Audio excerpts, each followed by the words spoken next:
Dostlar, salam, здравствуйте. Rus dili asanlıqla öyrən kanalından hər kəsi salamlayıram və biz sizinlə əmr xahiş formasında olan cümlələri tərcümə etməyə davam edirik. Dərsləri bəyənməyi unutmayın, şərhlərdə də fikrinizi yazın. Mən oxuyuram, mənə çox maraqlıdır sizin fikriniz. Gəlin tərcümə etməyə başlayaq. Qardaşıma göstərməyin. Necə olacaq? Göstərin olacaq. Покажите. Göstərməyin. Cəmdədir burada. Necə olacaq dostlar? Videonu fasiləyə qoyub özünüz tərcümə edin. Çox asan cümlələr görürsüz. Uzun cümlələr vermirəm. Bəzi hallarda verirəm, əgər çox asandırsa. Cümlələri qısa verdim ki, siz əsas bu feilləri özünüz deyə biləsiniz, özünüz tərcümə edə biləsiniz. Asanlıqla dilinizə gəlsin. Dostlar, bu feilləri bilmək çox vacibdir. Gərək siz bunları yaxşıca öyrənəsiniz. Elə öyrənəsiniz ki, avtomatik şəkildə dilinizdən çıxsın bu feillər.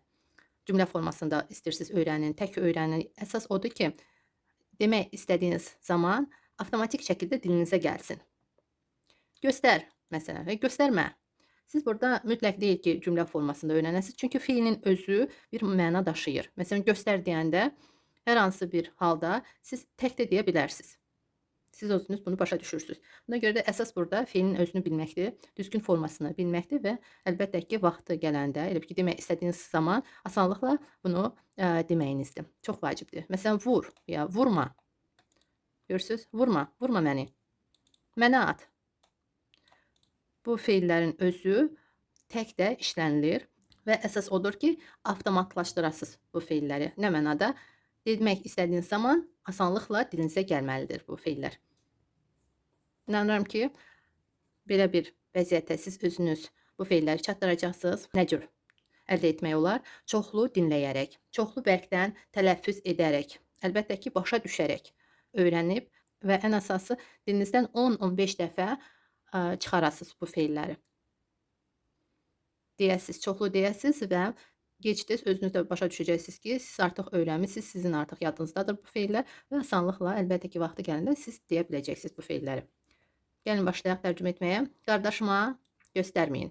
Necə olacaq? Əlbəttə ki, birinci feilin özünü tərcümə edirik. Burada inkardadır. Не показывайте брату. Kimə? Qardaşıma. Buna görə də brat yox, bratu oldu. Bratu və göstərməyin inkarda. Не показывайте.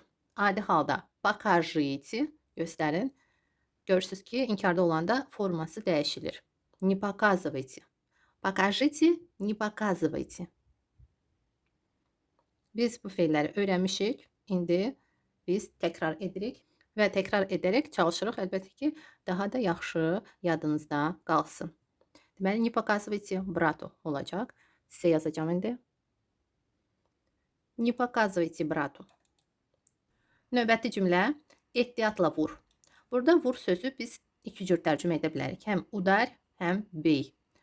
Həm çəkiclə nəzərdə tuta bilərik, həm əllə kiminsə və yaxud nəyisə vurma. Burada baxın, ehtiyatla, осторожно vur, udar, или bey. Bey, осторожно. Hər iki cür demək olar. Özünüz seçə bilərsiniz sözü. Gəlin yazım sizin üçün. Осторожно ударь или осторожно бей. Demək olar. Осторожно bey. Burada bu cürdə demək olar. Осторожно bey, не попади в меня. Не попади в меня, mənə dəyməsin kimi tərcümə edəcəyik. Burada məntiqli tərcümə olunacaq. Не попади в меня. Mənə dəyməsin. Biz belə deyirik, amma rus dilində olacaq. Не попади в меня. Не попади в меня. Bu cür deyəcəyik. Burada məntiqi tərcümə olunacaq bu hissə. Не попади в меня mənə dəyməsin kimi olmalıdır. Чтобы не попало yox, mənə dəyməsin. Чтобы не попало в меня yox, məhz не попади в меня. Bu cür. Növbəti cümlə. Təsadüfən vurma məni. Təsadüfən necə olacaq dostlar? Təsadüfən случайно vurma məni. Biz deyəcəyik не ударь меня. Nəyə görə не ударь deyirik? Əgər kimsə planlaşdırmırsa və biz elə bir ki deyirik təsadüfən, o zaman udarit feilindən qurulacaq. Cümlə udarit feilindən deyiləcək. Amma əgər kimsə planlaşdırırsa sizi döyməyə və yaxud kimsə döyməyə daha çox və yaxud vurmağa daha çox bit feilindən qurulacaq. Belə xırda cüzi bir fərq var. bu feillərdə və yadınızda saxlayın, əgər təsadüfən, anidən belə bir sözlər varsa bu feildən öncə, o zaman daha çox udarit feilindən biz deyəcəyik. Təsadüfən vurma məni. Случайно не ударь меня. Не ударь. Не bey yox, məhz не ударь меня deyəcəyik. Случайно не ударь меня. Mənə at. Necə deyəcəksiniz dostlar? Videonu fasiləyə qoyub özünüz tərcümə edin. Mənə at. Брось мне. Burada mənə, мне biz deyirik çünki sizə tərəf atılacaq. Deyəcəyik мне, mənə. Elə дай мне deyəndə də sizə veriləcək. O zaman da biz deyəcəyik дай мне, mənə ver. Mənə at, брось мне. At, брось. Кинь yox, кинь мне deyilir, amma danışıqda. Кинь мне. Daha çox брось deyilir. Брось мне. Брось мне. Atma. Pəncərəyə dəyər. Atma. Не бросай. Пенчерeye değer, попадет в окно. Не бросай, в окно попадет. Böyle diyebilirik. Не бросай, в окно попадет. Не бросай, в окно попадет. Burada v mütləq olmalıdır. В окно, pəncərəyə. Əllərinizi qaldırın. Qaldırın necə olacaq? Поднимите, əllərinizi cəmdədir. Поднимите руки. Поднимите руки. Əlini qaldırma ona. Əlini qaldırma. İnkardadır. Не поднимай руку ona, на нее olacaq. На нее. Ona heç nə vermirsiniz. Ей, yox. Məhz на нее. Demək ki, onun üstünə biz deyirik. Buna görə də rus dilində məhz onun üstünə kimi tərcümə olunmalıdır. На нее. Не поднимай руку на нее. Burada ruka əl. Не поднимай burada nəyi qaldırma? Əli. Feildən sonradır. Qadın cinsindədir. A-uya keçəcək. Не поднимай руку. Evə çatan kimi mənə xəbər verin. Cəmdədir. Xəbər verin. Dostlar, videonu fasiləyə qoyub özünüz tərcümə edin. Əsas bu feilləri heç olmasa çalışın, asanlıqla tərcümə edəsiniz. Deməli, xəbər verin. Сообщите мне evə çatan kimi. Как только доедете домой. Başqa cür də demək olar. Доберетесь домой. Burada çatmaq sözünü добраться feili ilə qurub deyə bilərik. Добраться çatmaq və evə çatan kimi как только доберетесь домой. Или как доберетесь домой. Qısa da demək olar biraz. Как только yox, məhz как доберетесь домой. Сообщите мне, как только доберетесь домой. Сообщите мне, как только доберетесь домой. Или как доберетесь домой. Burada только sözünü deməmək də olar. Desək daha yaxşı olar. Как только доберетесь. Baxın, доберетесь deyəndə çatmaq nəzərdə tutulur. Amma biz burada demirik. Ayaqla və yaxud nəqliyyatla. Sadəcə как только доберетесь домой. Ümumi deyilir. Amma əgər siz maşınla nəzərdə tutsanız, o zaman deyəcəksiniz как доедете домой. Или как дойдете домой. Siz o feilləri bilirsiniz. Əgər nəqliyyatla və yaxud ayaqla deməyi. Amma bu feili mən sizə verməmişəm. Sizin üçün yeni bir feildir bu. Qeyd edin, yazın. Ümumiyyətlə çatmaq sözü biz добраться feilinə deyə bilərik. Как только доберешься домой. Как доберешься домой. Evə çatan kimi. Deməli, доберешься təkdə, доберетесь cəmdə olacaq. Доберешься, доберетесь. Sadəcə çatmaq. Növbəti cümlə. Polisə müraciət et. Qoy, onlar axtarsınlar. Müraciət et. Обратись polisə, в полицию. Обратись в полицию. Polis məntəqəsi nəzərdə tutulur. Burada bir nəfərə yox, şəxsə yox, məhz polis məntəqəsinə.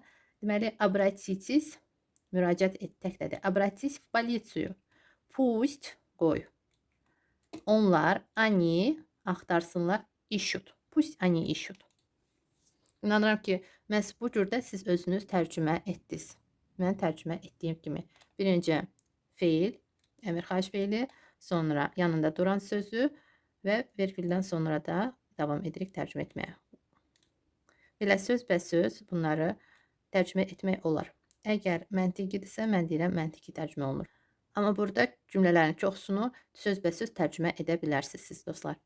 Əsas odur ki, sözlərin özünü biləsiz, tərcümələrini biləsiz və əlbəttə ki, tərcümə etmə qaydasında mən hər dəfə sizə təkrar-təkrar deyirəm, təkrar-təkrar başa salıram.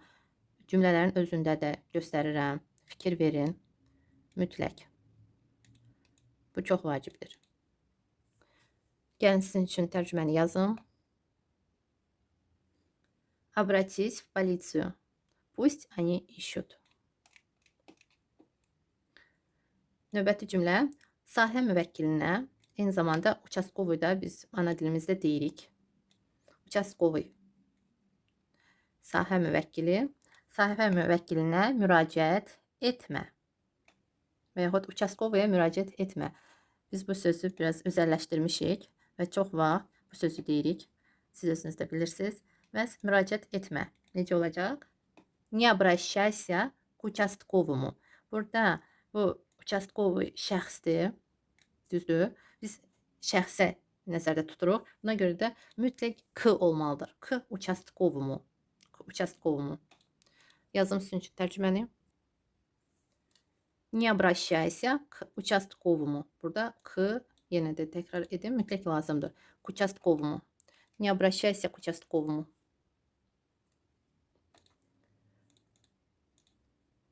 Məni hər şey qane edir. Qane edir. Necədir dostlar? Qane edir. Устраивает. Məni hər şey. Burada məni biz birinci tərcümə etsək daha yaxşı olar. Меня все, hər şey qane edir. Меня все устраивает. Burada nəyə görə biz bu feili sonda tərcümə etdik rus dilində? Çünki biz bu sözlərə daha çox, belə deyək də, fikir yönəldirik. Məni və hər şey. Bu halda bu sözləri birinci tərcümə etməliyik, sonra artıq feili. Deməli, məni hər şey, меня все qane edir, устраивает. Меня все устраивает. Məni hər şey qane edir. Меня все устраивает. Oğlumu işə düzəlt. İşə düzəlt. Устрой. Моего сына da deyə bilərik, sadəcə sına. Устрой. Sına на работу. İşə, на работу. Hər hansı bir yerə, məsələn, məktəbə onu düzəlt. Məktəbə. Устрой его в школу. Hər hansı bir müəssisəyə, əgər siz xahiş edirsinizsə, onu işə düzəlsinlər və yaxud oxumağa, təhsil almağa düzəltsinlər, bu zaman məhz ustroy kimi tərcümə edəcəyik. Устрой сына на работу. Устрой сына в школу. Устрой сына или устрой дочку в детский sad. Bağçaya qızımı və yaxud öz qızını düzəlt. İşə düzəltmək nəzərdə tutulur. Burada iş sözünü biz nəzərdə tuturuq, amma yerinə başqa sözlər də ola bilər. Əlbəttə ki, bağçaya, məktəbə, hər hansı bir yerə. Aldığı maaş onu qane edir. Onu qane edir. Его устраивает зарплата, которую он получает. Его устраивает зарплата, которую он получает. Его устраивает зарплата, которую он получает. Aldığı sözü məhz которую он получает kimi tərcümə edirik. Которую получает, amma burada on desək rusində daha yaxşı olar. O. Hansını ki o alır. Belə sözbəsöz tərcümə olunur, amma biz bu cür demirik hansını ki o alır. Məhz aldığı bir sözlə biz bunu ifadə edirik. Amma rus dilində tək aldığı получает deyə bilmərik. Который он получает deməliyik. Yadınızda saxlayın dostlar. Bir söz, aldığı söz məhz rus dilində bu cür tərcümə olunacaq. Который он получает. Mənə söz ver ki, edəcəksən. Mənə söz ver ki, дай мне слово. Ver birinci söz. Дай мне слово, что сделаешь. Edəcəksən. Gələcək zamanda da feil. Deməli, ver, sonra mənə söz. Belə tərcümə edirik. Ver mənə söz. Mənə söz ver. Yox, rus dilində məhz ver mənə söz. Дай мне слово. Ver mənə kağız. Ver mənə pul. Belə deyirik rus dilində. Дай мне деньги. Дай мне бумагу. Дай мне слово. Belə bir formada cümləni hardasa ayrıca qeyd edin istəyirsiniz. İstəyirsiniz sadəcə çalışın yadınızda saxlayasınız. Ver əgər deyiriksə, bu ver sözü birinci gəlir. Дай. Sonra kimə deyirik? Sonra da nəyi? Rus dilində bu cür biz deyirik. Amma ana dilimizdə birinci deyirik mənə, sonra nəyi, sonra nə. Mənə söz ver və ardı gəlir. Deməli, дай мне слово, что сделаешь. Mən indi sizə sözbəsöz tərcümə etdim. Söz ver, дай слово. Amma rus dilində belə qəşəng bir söz var, hansı ki bu fikri ifadə edir. Обещай, обещай, söz ver. Обещай мне, что сделаешь. Görürsüz, həm дай мне слово da demək olar, həm обещай. Yəni sizə обещай sözü ilə yazım cümləni. Обещай мне или дай мне слово. Обещай мне, что сделаешь. Burada что sözü əlbəttə ki sual sözü deyil. Siz bilirsiniz ki, əgər ki cümlənin ortasında varsa, rus dilində что ilə tərcümə olunur və bu что sual sözü deyil. Sadəcə ki-ni əvəz edir və əlbəttə ki, burada artıq что сделаешь bir sual vermirik. Nə edəcəksən? Yox. Ki edəcəksən kimi tərcümə olunur. Deməli, əgər rus dilində cümlənin ortasında что görürsünüzsə, bu что nə sözü demək deyil. Sual sözü deyil burada. Məhz ki kimi tərcümə olunacaq. Ki. Yadınızda saxlayın.